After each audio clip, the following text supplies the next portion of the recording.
All right, guys, Congresswoman Cammack here. It is 2 o'clock in the morning. We have not officially adopted a rules package, but we have sworn in a speaker. And because we have not adopted a rules package, I can Facebook Live from the House floor without repercussions. So this is the first and probably last time that I will ever be able to do this on the House floor and show you guys live what is happening. So, as you can see behind me, people are celebrating. We have officially nominated Speaker McCarthy. It took 15 rounds and a whole heck of a lot of negotiations. I guarantee you what you are hearing on the news and reading on Twitter is not accurate. But are we actually surprised by that? No. So, there's a lot of questions that I know you guys have. A ton of questions that you guys have about all of this.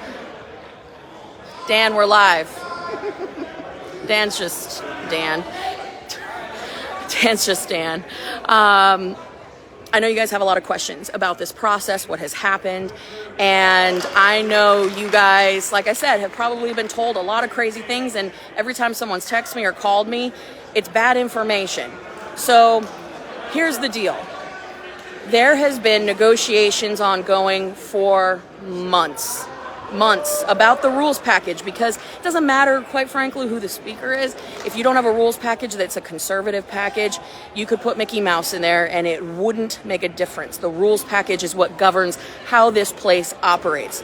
So starting months ago, negotiations were started, amendments were offered, and we as a conference, the entire body, voted on these, debated them, and up until a few weeks ago, it was the exact same package. Really good stuff in there. Things like being able to read the bills, having 72 hours, single issue bills, a balanced budget amendment, term limits vote, things like that, that are common sense, good conservative wins.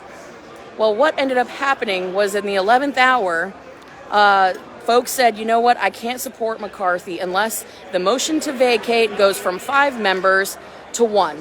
And what a motion to vacate is that it says that folks, sorry, there's still a lot of people down here. What that means is that a motion to vacate is that a single member of Congress can offer a resolution to remove the Speaker of the House. Now, that doesn't mean a Republican alone. That also means a Democrat.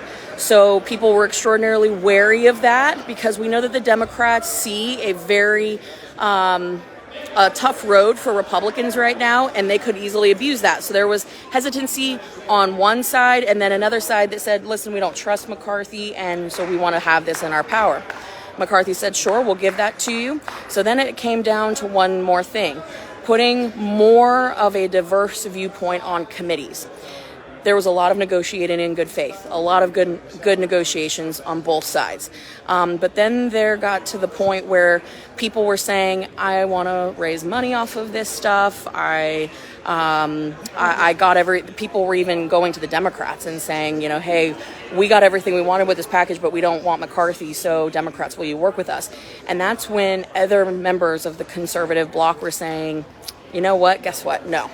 This isn't what we want. And so there's been a really, really long road this week that we have traveled.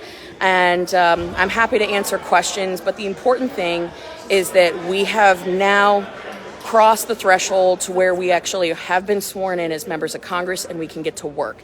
But the most important thing coming up here on Monday at 5 o'clock is we will be voting on the rules package. Like I said, the rules package is the most important thing because it dictates to us how this place operates.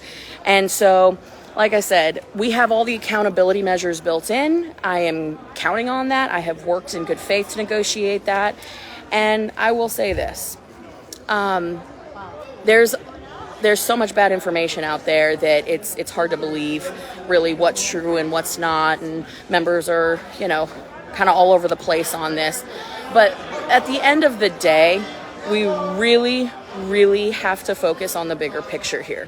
We weren't sent here to advance a person's personal vendetta or political agenda. We were sent here because we're America First candidates, because we believe in putting America first, and that is the most important thing. And so I'm proud of the work that's been done. It's important to remember that this is not the Freedom Caucus versus everyone else. In fact, more than half of the Freedom Caucus was supporting Kevin McCarthy. And as you saw, we got the votes. The people that were holding out, they flipped. And it was because I think they realized that there was nothing left to give and their personal vendettas weren't bigger than the needs of this country. But that all aside, I think there were people operating in good faith. I have great respect for my friends, Chip Roy, Byron Donalds, Dan Bishop, Andy Harris, Scott Perry. I have great respect for them. They operated in good faith. They never fundraised off of the holdouts. That's really, really important. And again, I will put out a list of all of the wins that we got in this package, but we will be voting on that package come Monday. It's 2:00 in the morning. Super excited. As you can see, this is the first time that I'm actually on the floor here in Washington, and probably the last time that I will actually be able to do this. So as you can see, I got Byron Donalds over here. I'm staying. Donalds. Bye, Cat. Bye. We'll see. So you can always find me. We don't have any rules right now, so I'm Facebook Live on the House floor because it's the only time I ever get to do it. Yeah, you can do what you want now. See? All right, say what's up. What's going on, Florida? How y'all doing? Or Facebook land or whatever's going on. How y'all doing? It's good seeing y'all. Yeah, 2:10 in the morning. Nothing new. Congress is what we do. Mm-hmm. I was explaining to them that there was a solid group of people that we were negotiating in good faith. Yes. And we've been working our tails off, trying to keep calm, cool heads.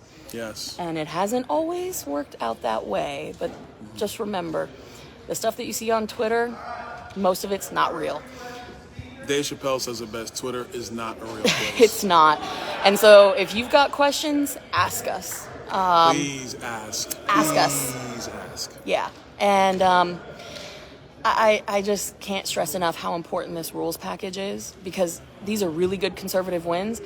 And the thing that I know I was pushing for, the thing that I know Byron was pushing for, was we wanted negotiations out in the open, because if you want to start changing this place, don't do the backroom deals, because that's what people hate. So we're really excited to get to work. We've got a lot on the line, and I appreciate everybody who has reached out and asked for the truth rather than just making assumptions. And that's Doug LaMalfa from California right behind us. Florida, go Florida. That's right. See, even California Hey, says by the way, you know what? This is why we need rules, because Cammack goes out here abusing the Facebook Live. We need rules immediately. Well, there are no rules until Monday. This is true. So, well, I appreciate it, guys. Happy to answer any question. And like I said, I'll post up all the changes and things that we fought for and negotiated for. But just know that there's so much more behind the scenes that folks have not talked about, that hasn't been let out. And probably for good reason, but that's all right. We love everybody. That's right. So y'all take care. It's pretty cool that we're actually to show this to you guys here on the House floor for the first time, and probably the last time, because House rules prohibit us from taking photos and videos on the House floor, but because we don't have a rules package, we can do it. So I appreciate everybody. Thank you for standing with us as we put America first, and thank you. Talk to you soon. Bye.